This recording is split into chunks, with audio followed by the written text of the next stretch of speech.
If irony had a face, it would look exactly like my boss. 6'2" Armani suit, and a glare sharp enough to make glass shatter.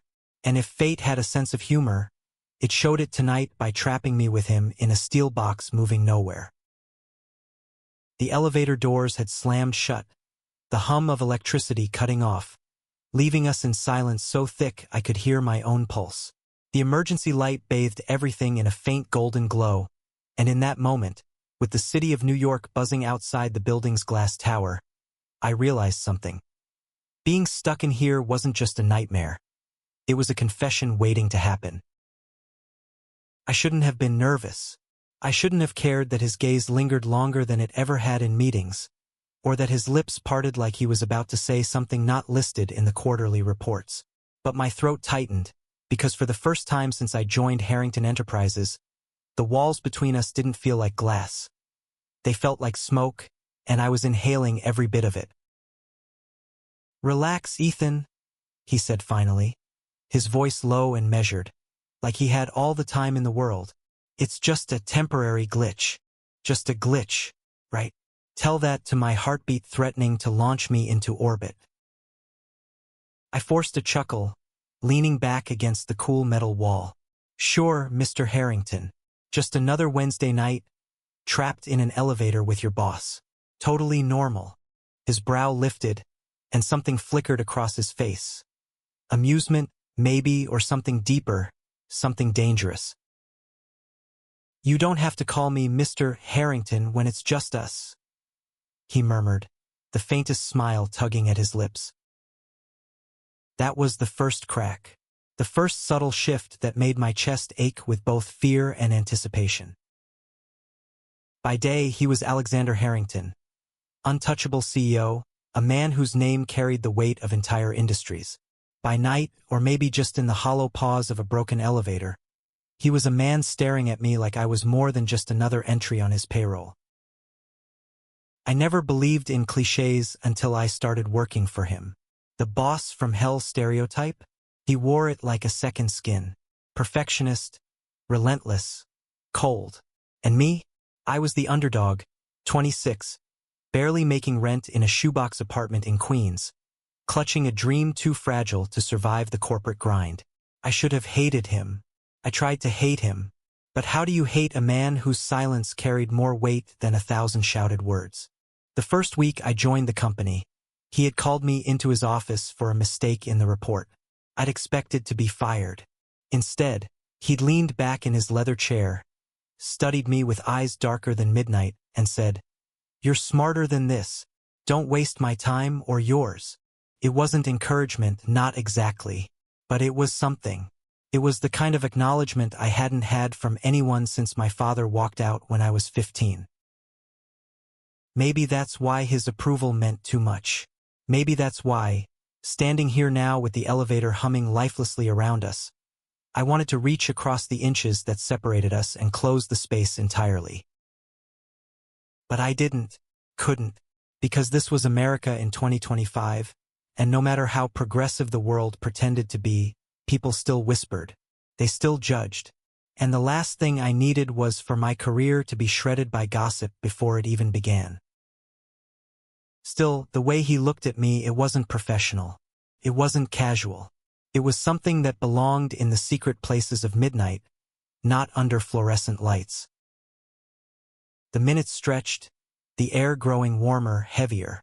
My tie felt like a noose, so I tugged it loose. His eyes followed the movement, sharp and unblinking. "Uncomfortable?" he asked. "You could say that," I muttered, more defensively than I intended. His smile widened barely, but enough. "Funny. I thought you thrived under pressure." I swallowed hard. He wasn't just talking about deadlines. He wasn't just talking about work. Something in my chest cracked open. Something I had sealed away the day I signed my contract. The day I told myself, don't feel, don't hope, don't fall. But falling was exactly what I was doing. And in that suffocating little box, with the sound of the city muffled and the world narrowed down to just the two of us, I realized that sometimes the only thing more dangerous than silence is possibility. We didn't talk about it then. Not directly. But our silence carried words neither of us dared to speak. And when the elevator jerked back to life 30 minutes later, I found myself both relieved and disappointed. Relieved because the world was normal again. Disappointed because normal suddenly felt unbearable. When the doors opened on the ground floor, he gestured for me to go first. I hesitated. He noticed. Of course he noticed. He always noticed. "Good night, Ethan," he said softly. It should have been nothing, just a polite farewell. But the way his voice lingered on my name, it was a promise. Or maybe a warning. That night, lying in bed with the hum of the city outside my window, I realized the truth. I wasn't afraid of him. I wasn't afraid of his power or his money or even his cold exterior. I was afraid of myself, afraid of how much I wanted him, afraid of how much it would cost me if I admitted it. And yet, when I closed my eyes, I didn't see spreadsheets or deadlines. I saw the way his gaze had burned into mine in that flickering light, the unspoken words pressed between us. I knew then, this was only the beginning. That was just the first act of a story I never thought I'd live. The story of a boss and an employee, of two men colliding against every expectation and breaking every rule. A story of betrayal and fear, of choices that could ruin us both. But also, maybe, a story of something bigger than the walls we'd built around ourselves. Because love doesn't knock politely. It barges in when you least expect it, sometimes in a stalled elevator, under golden emergency lights, in the silence between two heartbeats. And once it's there, no amount of denial can make it leave. The next morning, I told myself it was nothing, just a glance, just a pause, just the tricks of a mind too eager to find meaning where there was none. People get stuck in elevators all the time. Nothing cosmic about it. But walking into the office, I knew I was lying to myself. The floor-to-ceiling windows bathed the lobby in sharp sunlight, but it was the memory of the faint glow of the emergency light that haunted me. And then I saw him. Alexander Harrington stood near the reception desk, speaking quietly to one of the board members. His posture was perfect, his suit crisp, his expression unreadable. Yet when his eyes flicked up and landed on me across the room, something shifted. A crack in the mask, a flicker of recognition. It lasted only a second before he turned back to his conversation, but it was enough. Enough to make my chest tighten. Enough to make my hands tremble as I clutched the strap of my worn leather bag. I walked past, pretending not to notice him, pretending not to feel the way his presence drew me like a gravitational pull. Work that day was brutal. Numbers blurred, meetings dragged, and every time I thought I had my focus back, I'd catch myself staring at his office door like it was the gateway to something dangerous. By evening, I was exhausted. Everyone else had already gone home. I sat at my desk, trying to finish the final revisions of a financial report, when his office door clicked open. "Ethan," his voice carried across the empty space. "Come in." My heart leapt to my throat. Inside, his office was all glass and steel, overlooking the city like he owned it, which in many ways he did. He gestured to the chair across from his desk, but I stayed standing. I didn't trust myself sitting that close. "I read your report," he began, leaning back in his chair. "It's good. Better than last quarter's." "Thank you," I said quickly, my voice tight. His gaze sharpened. "But you're distracted." The words hit harder than they should have. My throat went dry. "I'm not." "Yes, you are." His tone was quiet, calm, but unyielding. "You've been off since last night." I froze. He wasn't just talking about work. He knew. I forced a laugh, brittle and unconvincing. "It's nothing. just personal stuff. He studied me, his expression unreadable. Then, almost imperceptibly, his jaw tightened. Personal stuff can get in the way. Be careful, Ethan. This world doesn't tolerate weakness. It should have been insulting. It should have made me angry. Instead, it felt like a warning wrapped in concern. I wanted to snap back, to tell him I wasn't weak, to prove that I belonged here. But all I managed was a nod. He dismissed me after that, but as I left his office, I felt the weight of his eyes on my back. Heavy, searching, almost desperate. Days turned into weeks, and the tension only grew. Sometimes, in meetings, I'd catch him watching me when others weren't looking. His gaze would linger a beat too long, like he was memorizing me. Other times, he was colder than ever, shutting me out completely, burying himself in numbers and contracts. The push and pull was maddening.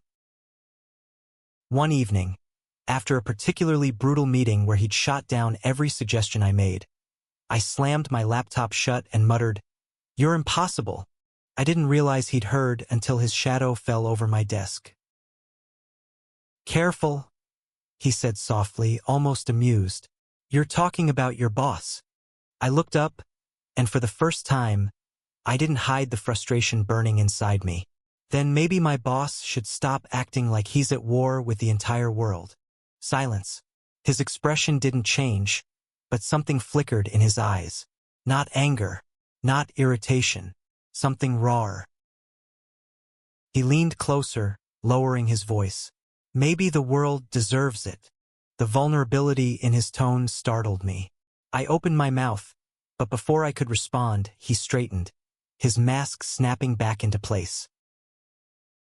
"Go home, Ethan. It's late." And just like that, he walked away, leaving me torn between fury and longing. It was after midnight when my phone buzzed. A message from an unknown number. "You were right. Maybe I am at war, but I don't know how to stop." I stared at the screen, my heart racing. Couldn't be him. It had to be someone else. But deep down, I knew. Against every instinct, I replied, "You don't have to do it alone." The 3 dots appeared, then disappeared. Minutes passed. Then, finally, "Good night, Ethan." I lay awake for hours, staring at the ceiling, wondering what the hell I was getting myself into. The turning point came a week later. A storm rolled into New York, the kind that drowned the streets and turned the skyline into a blur of lightning and shadows. Most of the staff had left early, but I was still in the office, stubbornly finishing a project. I didn't realize he was still there until the power flickered and the glass doors of his office opened. "You'll get caught in the storm," he said, his voice softer than usual. "So will you," I countered. For a moment, he just looked at me, rain lashing against the windows behind him. Then he walked over, stopping just a foot away. "Why do you stay so late?" he asked. I swallowed hard. "Because I want to prove I belong here." His eyes burned into mine. "You already do." The words knocked the air out of me. I searched his face, trying to find the cold CO I knew, but all I saw was a man stripped bare by something he couldn't hide anymore. "Alexander," I whispered before I could stop myself. His breath hitched. My name on his lips the other night had undone me, but saying his name now felt like crossing a line I couldn't retreat from. The air between us crackled. For a heartbeat, I thought he would step back, but instead, he closed the distance, his hand brushing against mine. The contact was electric, a spark that set every nerve in my body alight. We didn't kiss. Not yet, but in that charged silence, with the storm raging outside and the city trembling beneath the thunder, I knew the truth. This wasn't one-sided.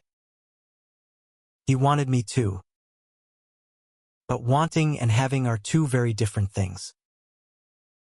The next day, he was colder than ever, shutting me out completely. Meetings were brutal, conversations clipped. He avoided being alone with me at all costs. At first, I thought I'd imagined it all, that the storm had tricked me into believing in something that wasn't there. But then, late one evening, I found him on the rooftop terrace, staring out at the city with a glass of whiskey in his hand. "You shouldn't be here," he said without turning. "Neither should you," I shot back. He let out a bitter laugh. "You think I don't know that? Every day I wake up, I tell myself to stay in control, to keep everything where it belongs. And then you." He stopped, his shoulders tense. "Then I what?" I pressed, my heart hammering. Finally, he turned. His eyes were darker than I'd ever seen them, filled with something fierce and desperate. "Then you walk into my world and make me forget why I built the walls in the first place." The words shattered me. I wanted to reach for him, to pull him close, to tell him I felt the same. But before I could move, he downed the rest of his drink and stormed past me, disappearing into the night. The push and pull became unbearable after that. Every stolen glance, every lingering silence, every brush of his hand against mine, it was a fire we both pretended not to see. But denial only works for so long. The breaking point came one Friday night, when we were the last two left in the office again. I was gathering my things when he appeared in my doorway, his expression unreadable. "Ethan," he said quietly. "Yes." He didn't answer right away. Instead, he stepped inside, closing the door behind him. The sound echoed in the empty office, final and deliberate. Then, without warning, he crossed the room, grabbed my face in his hands, and kissed me. The world exploded. His lips were fierce, desperate, tasting of whiskey and regret. My hands clutched at his suit, pulling him closer as if I could fuse us together. The kiss was fire and thunder, years of restraint shattering in an instant. When he finally pulled back, his forehead rested against mine, his breath ragged. "This is a mistake," he whispered, his voice breaking. "Then let it be the best mistake we ever make," I breathed back. And for the first time in years, Alexander Harrington let himself fall.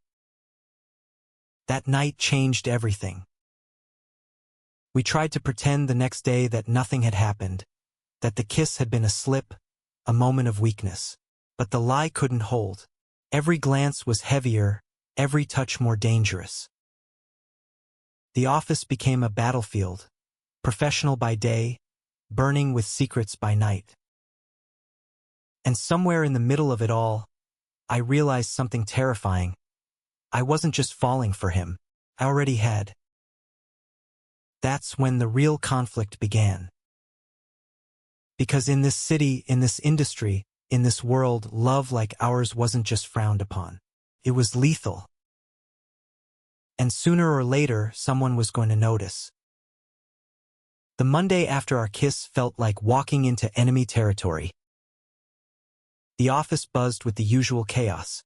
Phones ringing, keyboards clattering, interns running on caffeine and fear. But for me, everything was sharper, louder, heavier. I couldn't stop replaying the night in my head. The way his hands had trembled when he touched me. The way his voice had cracked when he said it was a mistake. The way my body had betrayed me by wanting him more than air itself. And yet, when I passed his office, the glass walls might as well have been bulletproof. He didn't look at me, didn't call me in, didn't so much as acknowledge my existence. It hurt more than I wanted to admit. By lunchtime, I sat in the cafeteria with a coffee I didn't touch, my eyes glued to the city skyline outside. I told myself this was what I'd signed up for, the pain of being disposable, of being the employee who dared to dream of something forbidden. But then my phone buzzed. Conference room, 10 minutes. No name, No explanation. Just the message. I almost didn't go, but my feet betrayed me, carrying me down the hallway until I reached the small, empty room tucked away in the corner of the floor. He was already there, standing by the window, his hands shoved deep into his pockets. For a moment, we just stared at each other. Finally, I broke the silence. If you're going to fire me, just do it. His eyes snapped to mine, sharp and almost offended. Is that what you think this is? What else am I supposed to think? My voice cracked despite my effort to sound steady.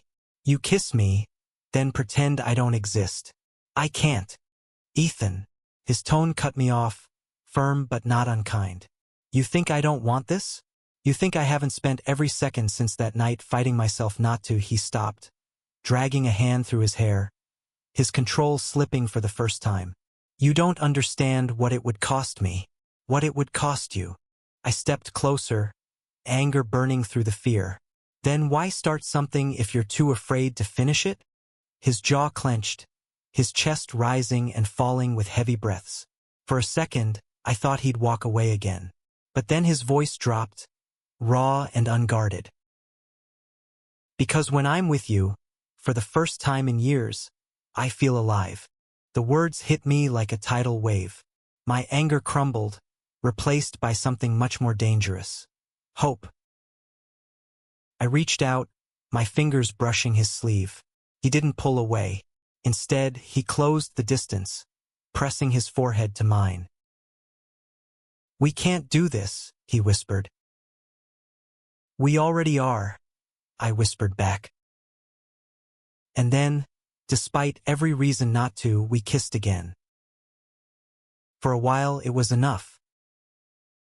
Our moments together were stolen. Glances across boardrooms, hushed conversations in deserted hallways, the press of lips in darkened corners where no one could see. It was reckless, dangerous, intoxicating. I lived for those moments, even as they tore me apart, because for every night we spent tangled in sheets, whispering secrets we'd never dared to share, there was a morning after where he walked past me in the office like I was invisible. The whiplash was unbearable, but I couldn't stop. Neither of us could. One night, lying in his apartment overlooking Central Park, I asked, "Do you ever regret it?" He turned his head, studying me with those piercing eyes. Every day. My chest tightened. Then why? Because regret doesn't erase want, he interrupted, his voice rough. And I've never wanted anything more in my life. Couldn't last forever. I knew that. The first crack came in the form of whispers.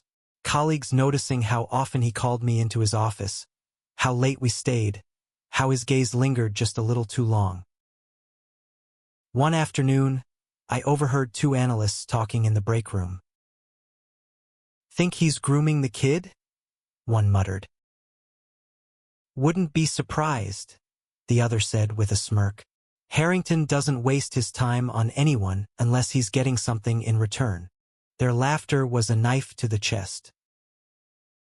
I walked out before they could see me, my stomach in knots. When I told Alexander that night, he went silent, pacing his apartment like a caged animal.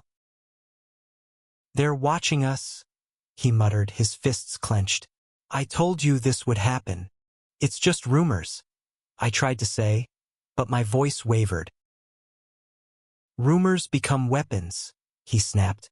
Then softer. They'll destroy you, Ethan. They'll paint you as nothing but a boy who slept his way up. His fear was palpable, but so was mine. And what about you? What will they say about you? His laugh was bitter. That I'm exactly who they always thought I was, cold, ruthless, using people for my own gain. The truth won't matter. I swallowed hard. So what do we do? He turned to me, his expression torn between longing and despair. We stop. The word gutted me. Stop. His shoulders sagged. Before it destroys us both. I shook my head, tears stinging my eyes. You can't ask me to forget this. To forget you. Ethan, his voice broke. I'm not asking. I'm begging. And for the first time I saw the man behind the armor, the one who carried the weight of the world and still feared it wasn't enough. I left that night without looking back, but the ache in my chest felt like it would never fade. The next week was torture. We avoided each other at work, speaking only when necessary, every word laced with tension. The whispers didn't stop, they grew louder, hungrier. And though he pretended not to hear, I knew every rumor cut him as deeply as it cut me. One evening, as I was packing up my things, I found a note on my desk. No signature, no explanation. Just 4 words. Meet me, one last time. I knew I should have thrown it away, but my heart overruled my head.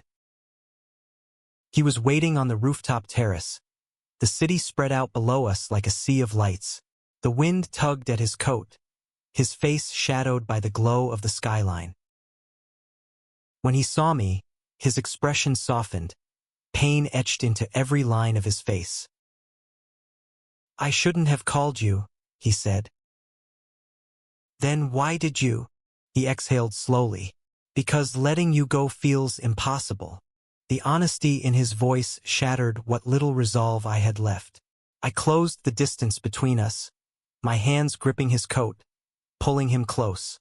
Our lips met in a kiss that tasted of desperation, of endings and beginnings colliding. When we finally pulled apart, I whispered, "I don't care what they say. I don't care what it costs. I can't lose this." He cupped my face, his eyes searching mine. "You don't understand. It's not just about us. There are shareholders, deals, reputations. If this comes out, everything I've built will crumble." "Then let it," I shot back. "Let it burn. Because what's the point of building an empire if you have to live in it alone?" His breath hitched, his mask cracking once again. But before he could answer, the terrace door slammed open. We froze. Standing there, eyes wide with shock and fury, was one of the board members. "Unbelievable," he hissed. I knew something was going on. Alexander's grip on me tightened. "It's not what you think." But the man was already pulling out his phone. "Oh, it's exactly what I think. And the board will hear about this first thing tomorrow." Panic surged through me. Everything we had fought to keep hidden was unraveling in an instant. Alexander stepped forward, his voice cold and commanding. "You'll regret this." The man smirked. "No, Harrington, you will." And then he was gone, leaving the door swinging in his wake. For a long moment, neither of us moved. Finally, I whispered, "It's over, isn't it?" Alexander's jaw tightened. His eyes burned with a fire I'd never seen before. "Not if I have anything to say about it." But the truth hung heavy between us. The war we'd been trying to avoid had just begun. The board meeting was scheduled for 9 the next morning. By then, the rumor had already spread through the company like wildfire.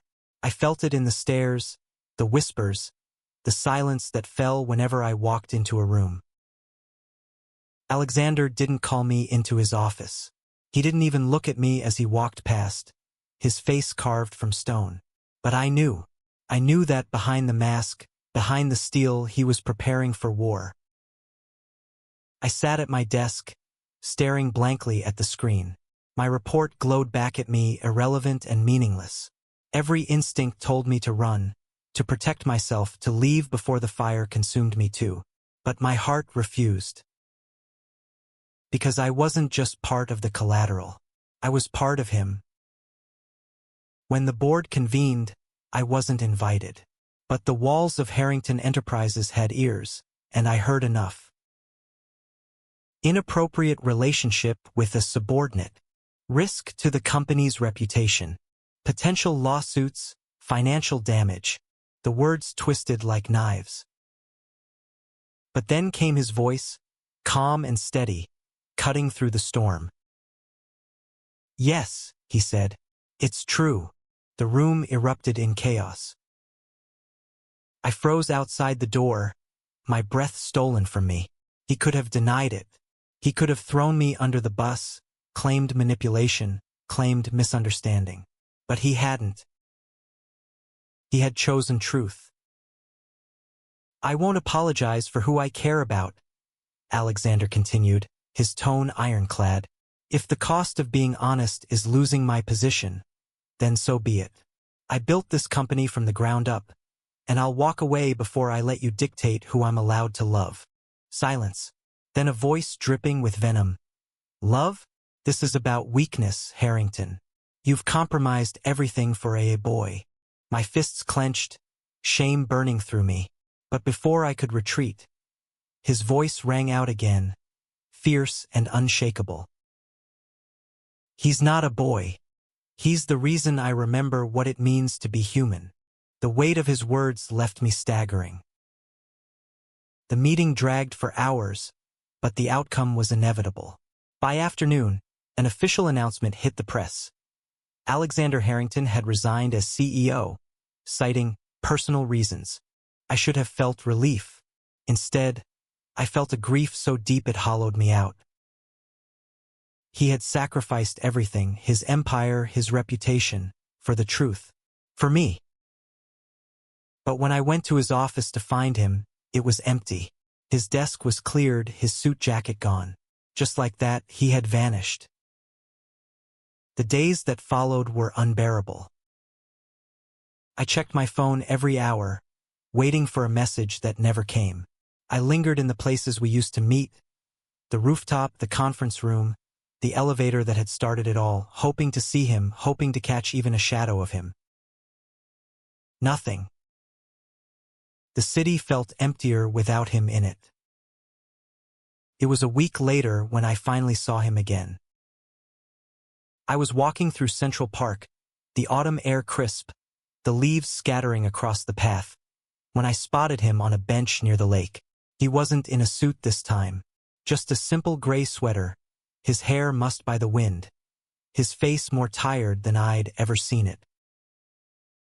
For a long moment, I just stood there, my chest tight, my feet frozen.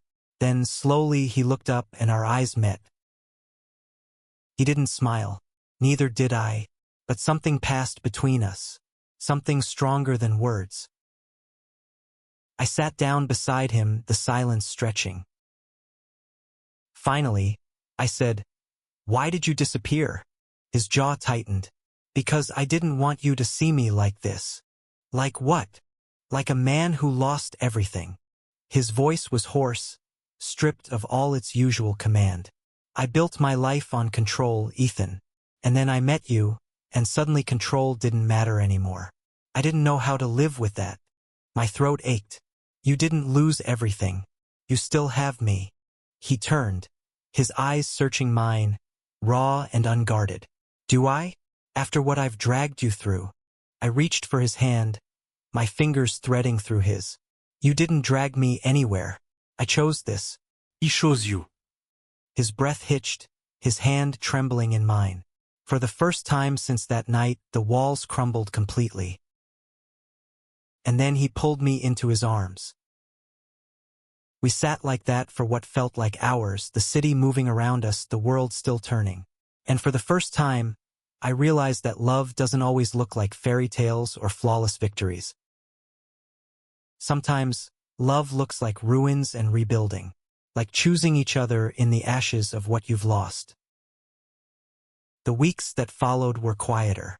He sold his shares, stepped back from the corporate battlefield that had defined him for so long. He moved into a smaller apartment, traded Armani for sweaters, boardrooms for bookstores. And me, I stayed by his side. It wasn't easy. The stares, the whispers, the judgment followed us everywhere. Friends distanced themselves. My career took a hit I wasn't sure it would recover from. But none of it mattered. Because when we were together, cooking pasta in his tiny kitchen, reading on the couch with his head on my shoulder, walking hand in hand through the park, I felt something I'd never had before. Peace. One evening, months later, we found ourselves back in the elevator where it had all begun. The same steel walls, the same hum of electricity, but this time, no fear. He looked at me, his eyes softer than I'd ever seen them. Funny, isn't it? This little box changed everything. I smiled, leaning against him. Best malfunction of my life. He chuckled, the sound low and warm, and pressed a kiss to my temple. And in that moment, I knew we had survived. Not because the world had made it easy, not because the path had been kind, but because we had chosen each other again and again, even when it cost us everything. Love had trapped us in an elevator, but love had also set us free. And as the doors slid open to the city beyond, hand in hand, we stepped into whatever came next, together. Thank you for listening. If you find it interesting, please like and subscribe to follow the next stories.